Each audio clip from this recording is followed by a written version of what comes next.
Bienvenue dans cette vidéo, j'aimerais dans cette vidéo vous parler de la clause de Ratchet. C'est une clause qui est très présente dans les pactes d'actionnaires et qui est ce qu'on appelle une clause d'antidilution. Elle est très utile notamment pour les premiers tours de table pour vous en tant que business angel parce qu'elle va vous permettre de vous protéger de la dilution des tours suivants. L'idée c'est de se protéger contre ce qu'on appelle les down rounds, c'est-à-dire les tours de table avec une valorisation plus faible que le tour précédent. En effet, si par exemple vous arrivez dans un tour de table et vous mettez 1 million d'euros à une valorisation post-monnaie de 5 millions d'euros, imaginez un tour suivant où les nouveaux investisseurs investissent cette fois-ci à une valorisation post-monnaie de 4 millions d'euros. Donc en fait, vous avez deux effets. Vous avez à la fois la dilution, parce qu'il y a des nouveaux acteurs, mais en plus de la dilution, vous avez une baisse de la valeur des actions. Vous avez un double effet qui est assez négatif. Alors, ce qui est assez bien, c'est que en fait, cette clause, elle va permettre de protéger les investisseurs, forcément, et elle va se faire au détriment des fondateurs. Du coup, c'est quelque chose qui est assez positif aussi pour les fondateurs, parce que ça permet justement de ne pas bloquer un nouveau tour de table parce qu'on va léser les investisseurs. Justement, ça offre une option pour les fondateurs pour ne pas léser les investisseurs, pour le faire sans gêne en fait, sans devoir convaincre qui que ce soit. Alors concrètement, comment ça se passe? En fait, une opération de ratchet, c'est simplement, donc vous avez compris, quand il y a un tour de table à une valorisation inférieure, l'idée ça va être que les fondateurs cèdent des parts du coup aux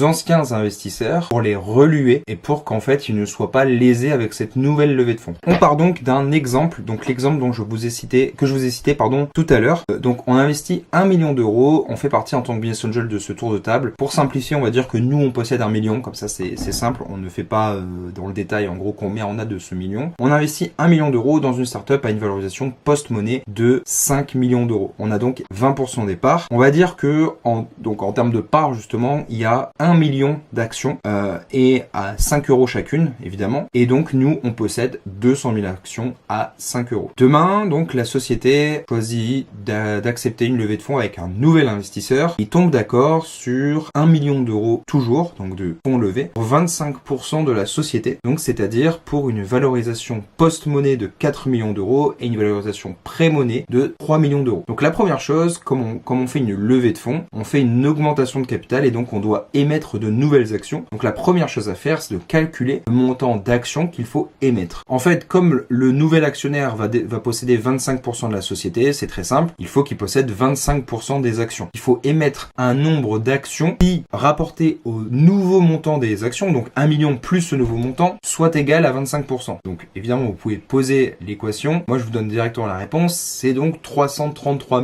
333 actions. Avec ce montant, si on fait 333 333 divisé par 1 333 333, on a bien 25% des actions. On a donc maintenant au total 1 333 333 actions dans la société. Comme la valorisation post-monnaie a été décidée à 4 millions d'euros, on calcule donc le prix, enfin la valeur de l'action aujourd'hui, et donc il est de 3 euros parce que on a la valorisation de 4 millions qu'on divise par 1 333 333 et c'est 3 euros. Une autre manière de le voir peut-être un peu plus rapide, c'est de simplement prendre la valorisation pré-monnaie qui est de 3 millions et de le diviser par le montant d'actions avant l'augmentation de capital, c'est-à-dire 1 million. Donc forcément, 3 millions divisé par 1 million, ça fait donc 3. Et donc, c'est peut-être un peu plus intuitif d'ailleurs, on a donc 3 euros comme valeur nouvelle valeur de l'action. Donc sans clause de ratchet, si on n'avait rien fait, qu'est-ce qui se passe aujourd'hui? Nous, avec nos 200 000 actions, on a environ 15% des parts. Donc j'ai simplement fait 200 000 divisé par 1 333 333. Les nouveaux investisseurs ont donc 25% des parts. Donc à nous deux, entre guillemets, entre les deux salves d'investisseurs, on a 40% des parts. Donc il reste 60% pour les fondateurs. Donc il y a deux choses. Premièrement, on s'est dilué, on est passé de 20% à 15% en termes de nombre d'actions. Et en plus de ça, la valeur de notre action est passée de 5 euros à 3 euros. Donc comment est-ce que le ratchet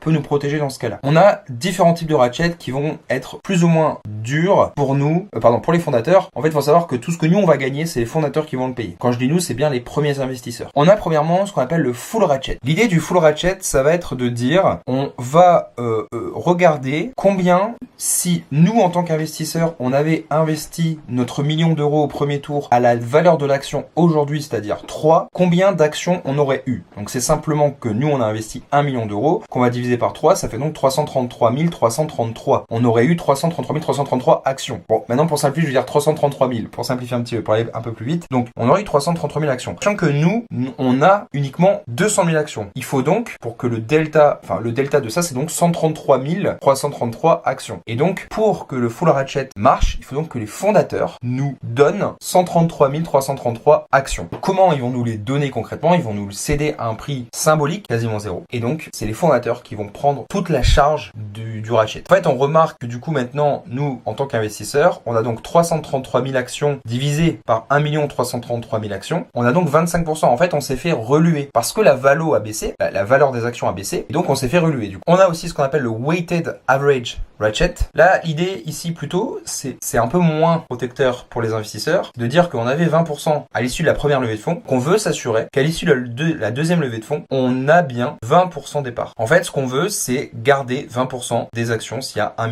333 333 actions. En fait, dans le cas où on a un down round, on veut pas se faire diluer, tout simplement. Donc le nombre d'actions, si on fait 20% fois 1 333 333 actions, il est donc de 266 666 actions. Les fondateurs doivent donc cette fois-ci nous céder uniquement 66 667, si on arrondit au supérieur, actions. C'est 100 000 actions de moins que le full ratchet. D'ailleurs, on voit que les fondateurs se diluent aussi moins parce que dans le premier cas, ils ont 50% des parts restantes parce que les deux investisseurs ont 25% chacun. Là, dans ce cas-là, nous, on a 20%. Les nouveaux investisseurs ont 25%, donc ça fait 45%. Les fondateurs ont donc 55%. Donc dans le premier cas, le full ratchet, ils ont que 50%. Et dans le deuxième cas, weighted average, ils ont 55% des parts. Donc pour conclure, sans ratchet, les investisseurs sont à la fois dilués et en plus, chaque action vaut moins qu'avant. Donc l'investisseur paye à la fois le prix de la baisse d'action et le prix de la dilution. Et avec un weighted average ratchet, on ne se dilue pas. En revanche, on paye toujours le prix de la baisse d'action. Le prix de la dilution, lui, en revanche, il est payé par les fondateurs. Et dans le cas du full ratchet, le prix de la dilution et le prix de la baisse d'action, les deux sont payés par le fondateur et l'investisseur ne paye aucun de ces prix. Voilà, tout simplement. Donc c'est en fonction de à quel point vous voulez que les fondateurs payent le prix d'un down round, vous choisissez entre ces deux options. Alors évidemment, il y a des variantes, il y a des entre-deux. On peut aller très loin dans la complexification de cette clause. Mais en tout cas, voilà, vous avez les grands principes avec cette vidéo. J'espère qu'elle vous aura plu.